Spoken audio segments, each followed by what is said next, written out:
Hoje, irei resolver uma questão que caiu no último concurso da Embrapa, na prova para o cargo de pesquisador. Esta questão faz parte da metodologia de pesquisa, mas aborda um conteúdo mais específico, que é o de delineamento experimental e análise de dados.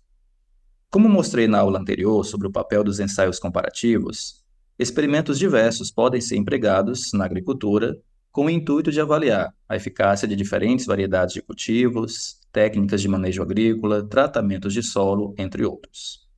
Na questão proposta, o experimento foi realizado para se testar o efeito de 3 recipientes para a produção e desenvolvimento de mudas de 2 espécies de eucaliptos. Aqui realizou-se um experimento fatorial com 2 fatores no esquema 3 por 2, sendo o fator 1 o tipo de recipiente dividido em 3 níveis e o fator 2 a espécie de eucalipto dividida em 2 níveis, o que resulta em 6 combinações possíveis, como podemos ver na tabela. Para cada combinação ou tratamento, foram feitas 4 repetições. Porém, um detalhe importante: os experimentos fatoriais não constituem exatamente um delineamento experimental, mas sim um esquema de arranjo dos tratamentos, que segue uma distribuição segundo algum critério de delineamento escolhido, como, por exemplo, o delineamento em blocos ao acaso. Mas, antes de avaliarmos as alternativas, neste tão conhecido padrão CESP, convém apresentar algumas ideias e conceitos. Para o entendimento da questão, é interessante saber que há 2 importantes tipos de delineamento que são o delineamento inteiramente ao acaso e o delineamento em blocos ao acaso.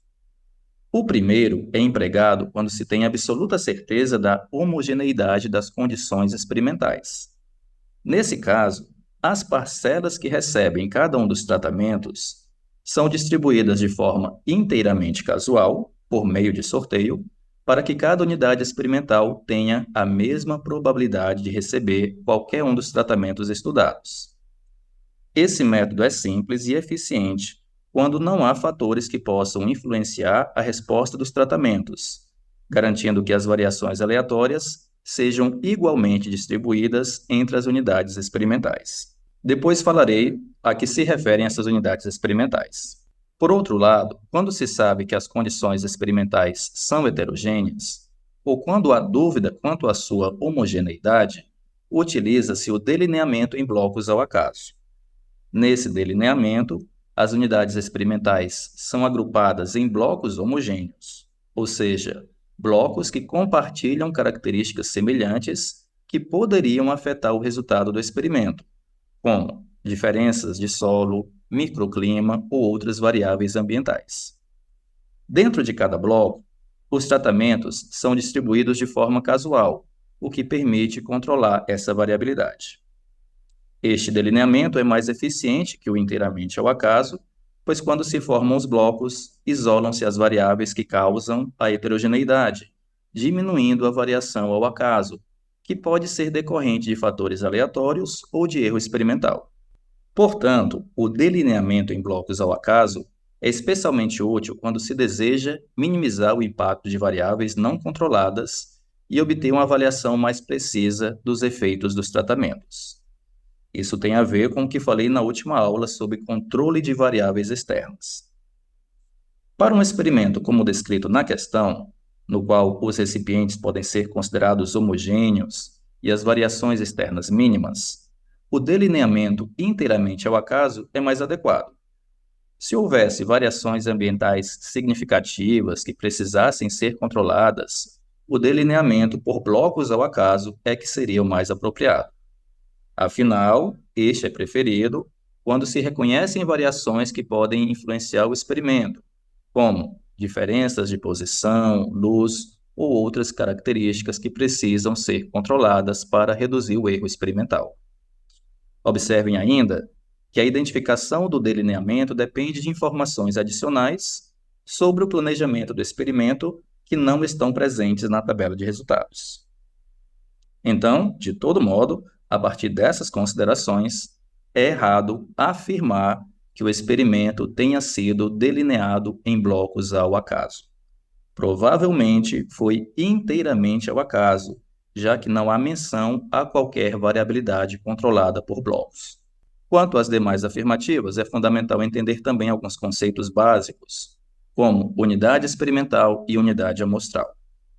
A unidade experimental, ou parcela, é a unidade que vai receber o tratamento e fornecer dados que deverão refletir seu efeito. Uma parcela pode ser, por exemplo, uma planta ou um grupo delas, uma área de terreno com plantas, um vaso com plantas, uma placa de Petri com meio de cultura, uma amostra de solo, um lote de sementes, etc. Para a questão, há de se considerar como unidade experimental aquela que constitui cada parcela do experimento, isto é, o conjunto recipiente e muda. Logo, a 29 está errada. Até mesmo porque a altura da planta é a variável resposta, não a unidade experimental. Já a unidade amostral, mencionada na número 28, refere-se ao menor elemento a partir do qual se obtêm as observações ou medidas dentro de uma unidade experimental. Dito de outro modo, unidade experimental é a unidade a que o tratamento é aplicado, ao passo que unidade amostral é uma fração da unidade experimental. Em alguns casos, a unidade amostral pode coincidir com a unidade experimental, mas em outros ela será uma subparte da unidade experimental, como folhas de uma planta, células de um animal. Como o experimento é baseado apenas na observação e não existe nenhuma parte da unidade experimental que esteja sendo isolada para fornecer a variável resposta, então, na minha avaliação, não há qualquer diferença entre a unidade amostral e a unidade experimental. Portanto, a 28 também está errada. Sendo a unidade amostral idêntica à experimental, ela também abrangerá o conjunto recipiente e muda, e não apenas o recipiente. Pelo menos essa é a leitura que eu faço do experimento. E só para deixar mais claro, se outro experimento fosse montado de modo que em cada recipiente fossem colocadas várias mudas, e apenas uma muda fosse retirada para determinação de sua altura, então a muda passaria a ser considerada a unidade amostral, enquanto o recipiente com as mudas seria a unidade experimental. Espero que tenham conseguido compreender. Eu vou deixar na descrição alguns links que vocês podem usar como referência para se aprofundar em alguns desses conceitos. Aproveitando também, deixarei o link com o curso completo sobre o plano diretor, que já inclui um simulado no estilo CESP e para o qual estou preparando outro. Bem, quanto ao número 26, notem que o experimento mede o efeito dos recipientes e espécies na produção de mudas, mas não diretamente a eficácia do recipiente. A característica medida é a altura média das mudas, a qual serve como um indicador de crescimento a partir de diferentes recipientes e diferentes espécies. Portanto, a questão está errada, porque a medição é focada no crescimento, na altura e não na eficácia do recipiente. E é isso, pessoal. Como as aulas anteriores foram mais voltadas para a parte conceitual, resolvi preparar esta aula com uma abordagem um pouco diferente, para que vocês vejam como os conceitos já estudados podem ser aplicados na prática e também cobrados na prova. Se quiserem que eu prepare outras questões parecidas, deixem nos comentários. Caso haja bastante interesse, tentarei elaborar outra aula no mesmo formato para vocês. Grande abraço e até a próxima!